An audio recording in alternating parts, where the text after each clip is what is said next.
Hey guys, so ayan, we're about to conclude Travel with Shell through na Apayao Wave 1. And what better way to end this tour than to watch the sunset dito sa dagat. Ayun. So siguro may nagtatanong saan pa ang dagat sa Apayao. Guys, ito ay sa Ballesteros.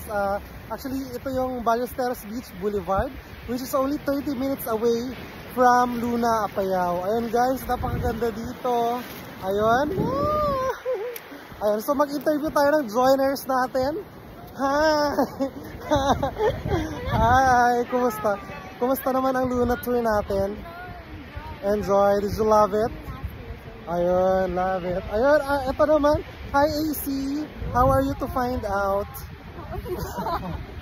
Kumusta naman ang Luna pa experience mo? Yeah. And hassle-free lang. Hassle-free. Huwag ka mag-travel free. Hassle-free ha. Thank you. Ayan guys. So grabe. Napakaganda dito sa Ballesteros ngayon. And ayan. After nga sabi ko, it's really the perfect way to end such a beautiful tour sa Apayao. Grabe guys. Itong tour na to, it exceeded all expectations. We prepared really well for this. We planned it really well. Kaya yan, on time tayo. Natapos natin yung tour earlier than expected. Kaya meron tayong luxury of time para mag-limierda dito sa Ballesteros. Ayun guys, so uwi na kami na manood lang kami ng sunset. Ayun guys, travel with Shell.